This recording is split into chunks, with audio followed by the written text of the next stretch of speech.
let's get into this deep dive. Imagine you're watching footage from a protest, right? People out there advocating for human rights, standing up against policies they feel are, well, deeply unjust. A familiar scene in many ways. But then something truly shocking happens. Right there, in the thick of it, amidst these calls for dignity, you hear someone just unleash these vicious, hateful slurs. But here's the twist. They're not aimed at the system being protested. They're aimed squarely at an individual, a black police officer, right there on the scene. So what does that tell us? What happens when this fight for fundamental rights seems to just crash headfirst into some really ingrained prejudice, even within communities that, might seem allied? It reveals a really challenging tension, doesn't it? It forces us, I think, to confront these complexities, these sometimes painful contradictions that can exist inside broad movements. Absolutely. And that very complex moment, that tension, is exactly what we're going to unpack in this deep dive today. Right.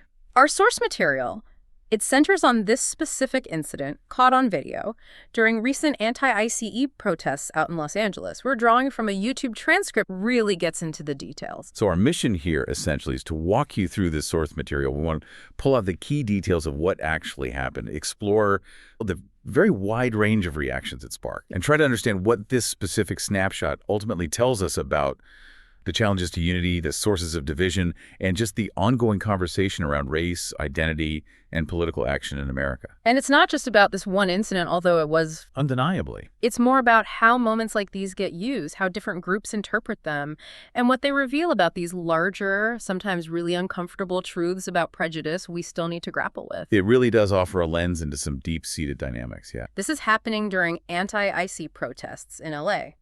Latino protesters had gathered, opposing immigration enforcement actions. Right, and within that context, the source details a specific confrontation.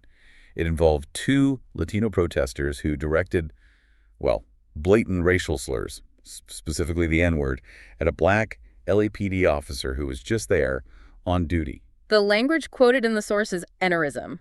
It's jarring. It captures a young Latino protester yelling directly at the officer, and I'm reading from the transcript here, "I'll spit in your face, F your family N-word, F your kids N-word."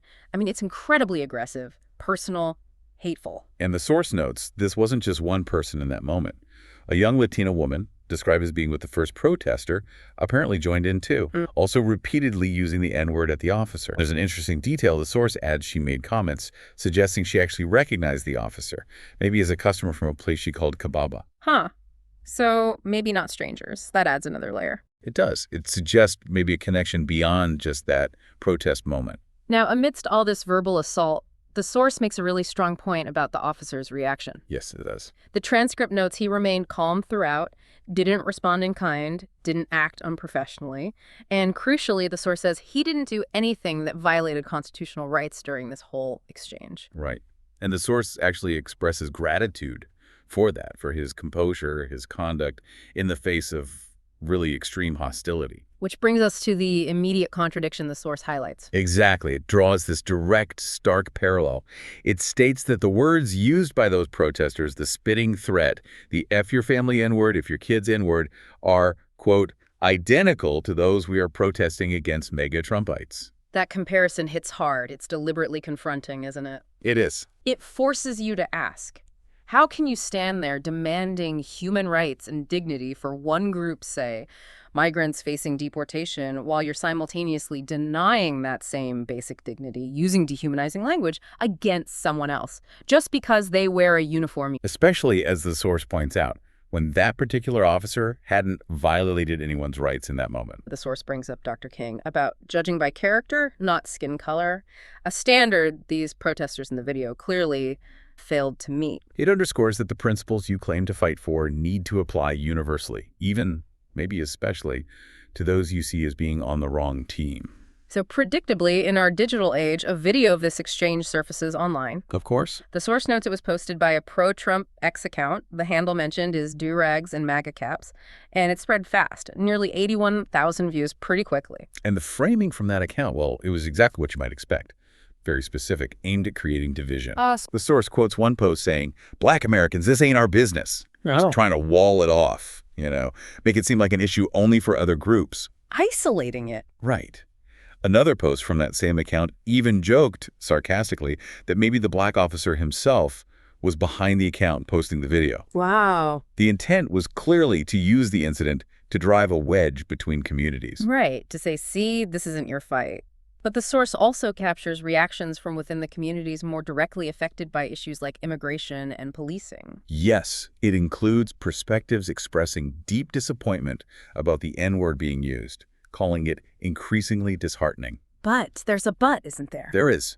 This same perspective argued that this awful incident, quote, doesn't change the cause, referencing, the long and often difficult history between the LAPD and minority communities in LA. Acknowledging the slur was wrong, but keeping focus on the larger systemic issues. It's exactly. This viewpoint, according to the source, really stressed the need to avoid infighting, saying that internal conflicts stop communities from supporting each other when they are, quote, all struggling under the same BS system. The analogy used was powerful, more effective as a closed fist rather than an open hand, implying the slurs were maybe a harmful distraction from a shared struggle. Alongside that call for unity, despite the incident, the source highlights another sentiment that started bubbling up, both online and apparently even yelled out loud at the protest itself, explicitly telling Black people to stay away. The source has this quote from a woman yelling from a car driving past, "Black folk go home, Black folks go home, this is not our business." Wow, just outright telling people to leave. Yeah. So this mind your business message became part of the fallout from this event. And the source pushes back hard against that. Very hard. It presents a whole set of counter-arguments. First, it just challenges the basic idea that anything happening in the nation isn't your business. How does it frame that? It uses the example of taxes. If the government takes, say, 30% of your paycheck, then, quote, every damn thing that happens in this nation is my business. All of it. It's yours too. The logic being, government actions affect everyone. Fair point. What else? It also points out the irony of telling others to mind their business. If you're actively going online, posting videos, telling people not to protest, well, you're not exactly minding your own business then, are you? Huh. Right. You're actively interfering at that point. Exactly. And it tackles the idea that immigration policy is somehow separate from the Black community. Which is often a flawed assumption. Totally. The source points out the reality of Black immigrants from Latin America. It mentions the large Ethiopian population in LA specifically, asking, how do you think they got here if not immigration and they're Black? Good question. It directly counters that narrative of separation. And it goes further, critiquing this idea that your political engagement should just be about voting, or that you should withdraw support for a cause if some people in that movement vote differently than you. How does it put that? It says if your politic does not start and stop on Election Day, then pulling back because someone else voted a certain way means, quote, your politic is made of nothing. It's a real challenge to conditional solidarity. A powerful critique of transactional politics, maybe? And finally, to really drive the point home, the source invokes history. It mentions figures who made a massive impact precisely because they didn't mind their own business. Marcus Garvey, Rosa Parks, the late Congressman John Lewis. Their legacies are built on crocking lines, on solidarity, on not staying in their supposed lane, intervention, not retreat. So these counter-arguments, as the source lays them out, build a strong case for interconnectedness, for solidarity across different groups facing systemic problems. Arguing that attempts to fracture that solidarity, whether they come from inside or outside, ultimately just weaken everyone involved. Now, speaking of solidarity, the source does mention efforts towards unity, and not just the conflict. It brings up the civil rights establishment. The big organizations. The National Urban League, leaders from 8 other major civil rights groups. They issued a joint statement, standing in full and urgent solidarity with local LA leaders and residents during what they called this alarming moment. Their reasoning. The source frames it as being grounded in perspective, citing their longevity and loyalty. These are groups with deep historical roots, long experience navigating these complex social terrains, suggesting they're looking beyond just this one incident to the bigger picture, the longer fight. Right, taking the long view. And then there's another voice mentioned, maybe more from a cultural angle, the rapper The Game. LA figure. Very much so. He posted on Instagram, arguing strongly for Black and brown unity in LA. The source quotes him talking about the city's history, saying, quote, ever since I could remember, it's been Black and brown in the city. So emphasizing that shared space, that shared history? Yeah. He talks about growing up in Compton, seeing the communities side by side through it all. He acknowledges, they don't always see eye to eye, but stresses that shared foundation in LA. And his conclusion. It's pretty raw but clear about the underlying bond. He says they might, quote, fight against each other, but I promise you this will burn this down, get us pissed. It speaks to a kind of foundational unity, maybe, that exists even with internal friction. I think that's exactly it. And all of this, the incident, the reactions, the unity calls it, brings us to the expert analysis the source provides, which really helps put it all into a broader context. Yes, the analysis dives right into the underlying issue the slurs brought up, the reality of anti-Black racism. And, importantly, it says this exists within all minority communities, not just in the U.S., but especially across the Western Hemisphere. And it links this to history. Directly. To how social status hierarchies were constructed over centuries. That's a heavy point, but crucial for understanding these dynamics, isn't it? Absolutely. The analysis explicitly points out that many people identified as Latino are, in fact, Black people who happen to speak Spanish. It gives examples like Dominicans, Puerto Ricans. Overlapping identities. And it connects this deep-seated historical prejudice to current political trends as well. How so? Well, the source mentions recent polling showing a notable shift, rightward, among some immigrant groups, specifically on immigration policy. Okay. Now, while acknowledging things like maybe ineffective political messaging from the left, the analysis firmly links this trend, at least partly, back to anti-Black racism. Okay, walk me through that connection. How does that work according to the source? The explanation given is basically this. Within the U.S. social structure, there is a hierarchy. And the further away someone is perceived from being Black, the closer they're seen as being to white. And proximity to white historically means? Higher social ranking, perceived advantage, access. So the idea is, for some individuals or groups, adopting positions that distance them from Blackness, or even align with anti-Black views, can become a subconscious or even conscious strategy for sort of climbing that social ladder within this existing structure. Wow, that is a stark and pretty sobering look at the lingering impact of historical systems. It really is. Yeah. And the analysis stresses this isn't unique to the Latino community.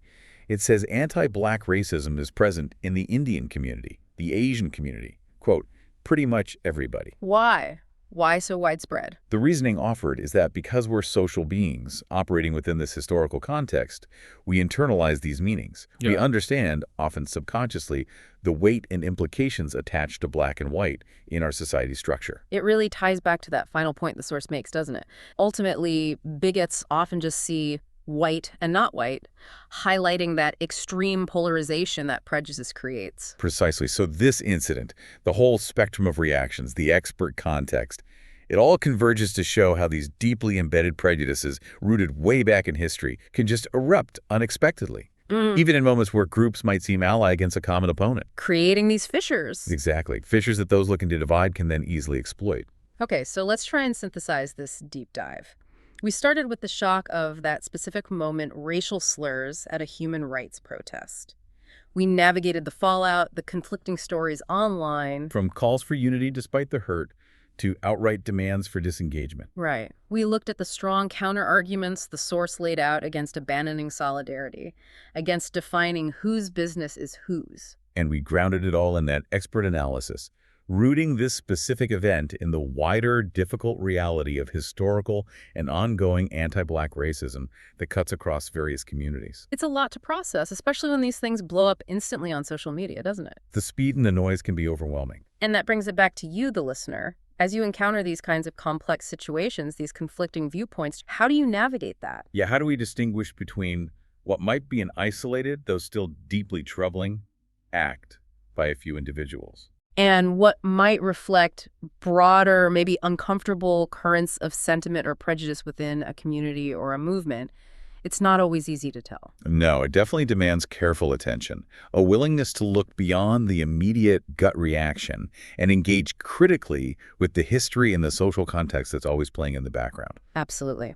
If these historical systems of oppression really did create a social hierarchy where getting closer to whiteness was seen as offering an advantage, how does that deep embedded legacy continue to create tension, division, even prejudice among different groups who, on the surface, might seem to share a common cause against those very same oppressive systems? It's a profound and persistent challenge, isn't it? Something that requires ongoing, critical examination from all of us.